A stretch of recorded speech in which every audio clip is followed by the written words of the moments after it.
Good afternoon, everybody. If you didn't already know, my name is Paul and I'm Lauren's dad.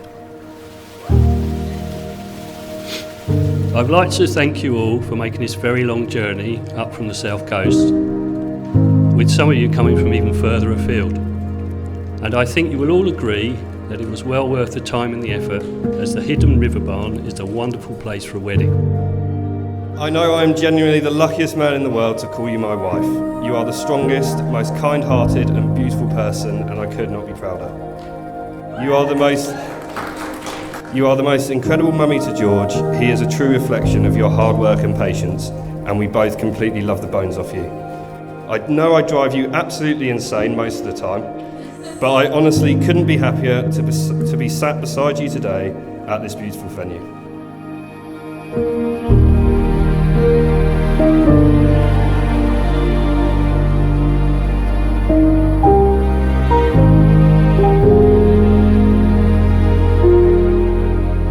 I want to talk about our greatest joint achievement in life, our little Georgie. He truly is one of a kind. He lights up any room with his presence and has the ability to make you laugh effortlessly. He's recently gotten into telling jokes, so if you get a chance this evening to ask him one, then please do. George has an emotional and intellectual intelligence far beyond his years, and I'm definitely taking the credit for that one. I am so lucky to be his mummy and so proud of the little boy that he is.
Lauren is my eldest daughter, born 45 minutes before her twin sister Stacey.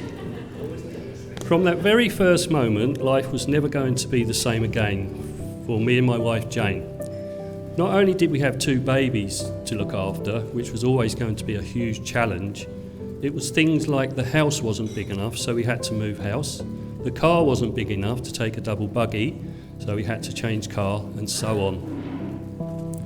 When the girls were 2, for their birthday, we gave them an electric pink and white Barbie Jeep that had 2 seats and only 1 steering wheel. Lauren was always the one that wanted to drive first and stay the driver for as long as she possibly could. On their 3rd birthday, we gave them a 2-seater pedal trike, which had 1 seat behind the other. I'm sure you can guess who the main driver was. Yes, Lauren. From time to time, the girls would fall out, and this is because one would call the other the Wharfadorfer. I'm not sure what the Wharfadorfer means.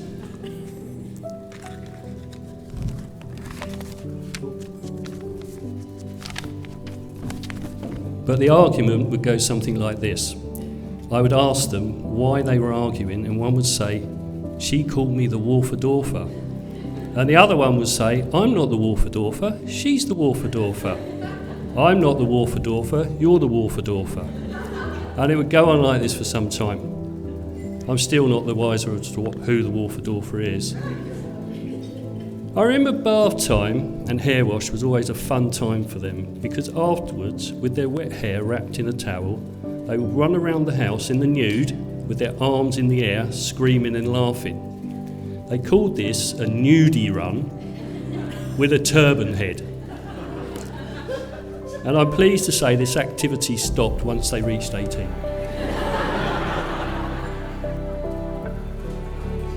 Finally, I would like to wish Lauren and Steve a long and happy and healthy life together. So please, would you all stand and raise your glasses?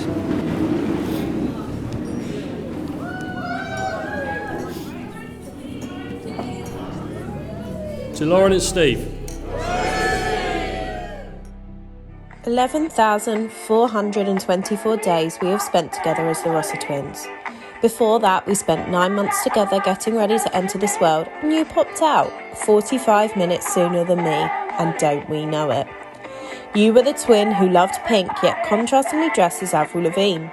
We grew up making Mum and Dad endure our shite weekly dance shows in the lounge, argued on every school run over the front seat of the car, and came home to watch Tracy Beaker marathons until Mum and Dad decided Tracy must have been where our sassy behaviour was coming from. Until we grew up and realised just how irritating boys can be, we would nag Mum and Dad for a brother.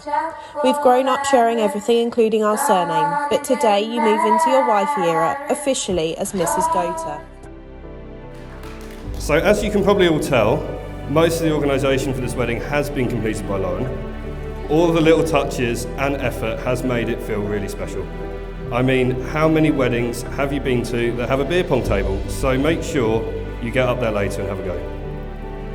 Now I'm sure all of you have read the order of the day and noticed, yes, there is a piñata. I was entrusted with this incredibly important job. Clive was born.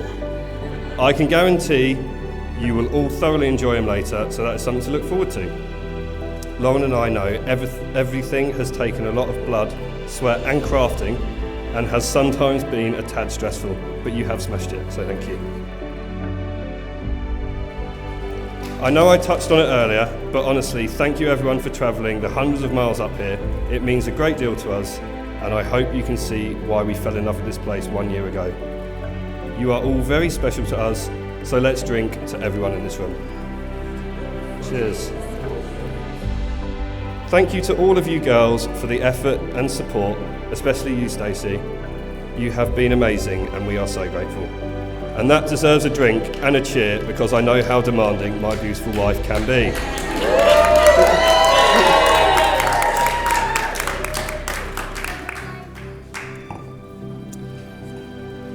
Can we just take a moment to look how cute and handsome all the little ones look? George, you are the most amazing little boy, and Daddy is super proud of you.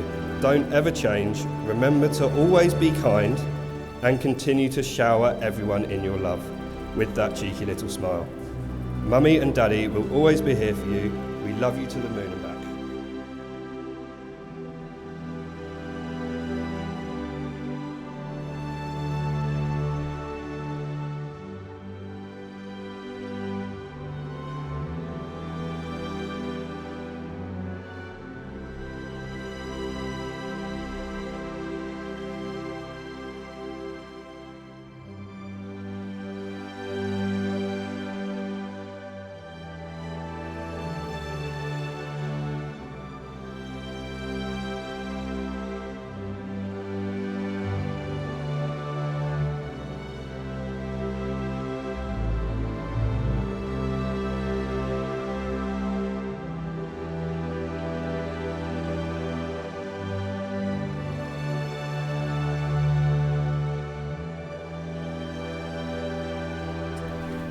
Lauren, I give you this ring Lauren, I give you this ring as a symbol of our marriage as a symbol of our marriage and as a token of my love. and a token of my love. I promise I promise that I will respect and care for you, that I will respect and care for you, be loyal to you, be loyal to you, and above all, love and cherish you and above all, love and cherish you throughout our lives together. throughout our lives together. Good effort. Just make my own words, that's fine. You'll talk about it in years to come. Did it even make sense? You did all right. No. And Lauren, if you could drink. Stephen, I receive this ring Stephen, I receive this ring as a symbol of of all that we have promised all that we have promised and all that we shall share. and all that we shall share. I'll pop that ring on for me, sir. Perfect. Pat and George, could we ask you? Quick, come back. Give it to Mummy. To Mummy, to Mummy.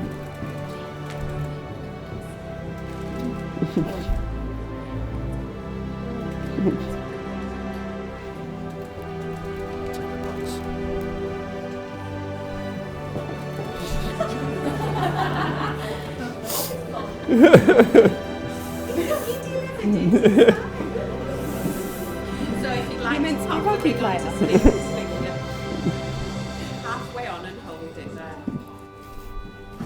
Stephen, I give you this ring Stephen, I give you this ring as a symbol of our marriage as a symbol of our marriage and as a token of my love. and as a token of my love.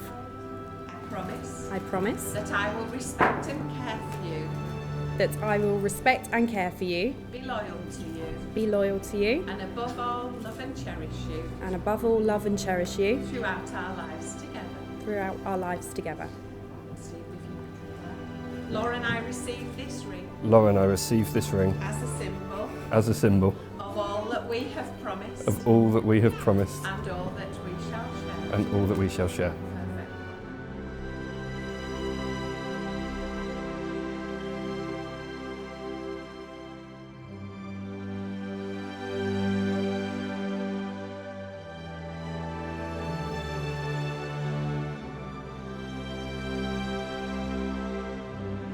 So I met Dog on the 5th of May. It's Dog Dog, okay. I met Dog Dog on the 5th of May 2020. We were in the dark depths of the pandemic. Lauren and Stacey had a minor disagreement, and on one of our many COVID phone calls, I casually said, "Well, why don't you move in with me?" After only a handful of dates, I never thought she would actually follow through with it. Well, the next thing I knew, I look out my flat window to see Lauren trying to pull 5 suitcases up the path. A real sense of, oh my, what have I done, washed over me. And from that point onwards, I have never had enough wardrobe space again. But honestly, that was the best decision of my life. We truly had an amazing time falling in love and practically becoming functioning alcoholics. Fast forward 4.5 years, 3 houses and a beautiful baby boy, I find myself married to my best friend and the most beautiful woman in the world. I'm incredibly proud of you and the family we have created. I cannot wait to spend the rest of my life with you and look forward to what our journey holds. So, as I mentioned before, as Steve said, Steve and I first met when I joined Shoreham Rugby Club about 7 years ago. So, up the ham, for the ones over there, up the ham. When I first met, I thought he was a bit obnoxious, aggressive, and a little bit of a sociopath. However, after all this time and becoming friends, meeting George and letting me into his life, I know that he's totally obnoxious, overly aggressive, and a complete sociopath. So it's great to see this today. Steve mentioned earlier on, Steve and my friendship first grew really in COVID. I was furloughed from my original job and I took a role in the local pub in Findon. Steve and Lauren had just moved in together and just moved into Findon, and they came to the pub and I recognised Steve, so I gave him a few free drinks, I knocked a few desserts off the bill, and we had a chat and they went off. Then I found afterwards they seemed to come in a lot more. So I'd knock a few more drinks off, a few more desserts off, and then they were nice enough to bring their family in, who once again we would knock more drinks off, more desserts off. So I think I might be the reason for the hospitality industry falling during COVID. So thank you guys. So Steve, Lauren, thank you for letting us all be a part of your big day. We all made this journey because we love you so much. It's absolutely incredible and we all wanted to be a part of this. We've been honoured to be here today and watch your relationship grow. And you've grown into such fantastic parents, so thank you for that. Hi everybody. Thank you so much for joining us for our wedding celebrations. I hope everyone is having an amazing time. Fantastic, Nan. I'm pleased to hear it. We are so honoured to have each of you here today. With the journey being so long and so many of you moaning about it, we are grateful to see so many faces here with us today. Also, a massive thank you to all the team at Hidden River, and especially Gillian, if you're in here, at the back. You've done an amazing job coordinating our day, so thank you. We are thinking of all our loved ones who aren't with us today. If you haven't already seen it, our grandparents are all on the wall over there, so they can watch over us all having a great time. We're also thinking of Granny P, who is currently recovering from a fall in hospital. We are gutted she can't be here and will be missed immensely over these few days.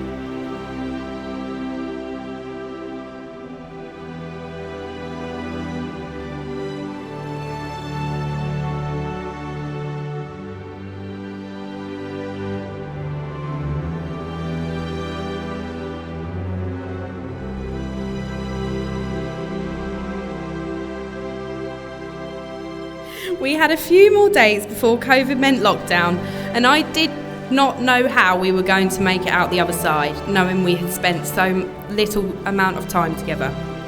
But he FaceTimed me every night, and then 5 weeks in, disaster hit in the Rosser household. And it was World War 2047 between me and Stace. The tensions were high, and Steve said, "Well, you're welcome to stay at mine for a few nights." When I turned up with 3 bags for life and 2 suitcases, I think he pretty quickly realised that it was going to be more than a few nights. As I said earlier, our greatest achievement together will always be George, and the way we have worked through those hard times. Since having George, we've finished a renovation, planned a wedding, and moved house. We don't like to make things easy for ourselves. Wouldn't that be boring? Steve, I'm grateful for your support, not only in life, but in every hobby or business idea I have, even if you know it's not going to make it to the end of the week. I will love you always and look forward to our next adventure. Thank you, everyone, again, for all of your love and support. We are so blessed to have you in our lives. Let's all raise a glass in love and happiness and remember those who can't be with us today. Woo!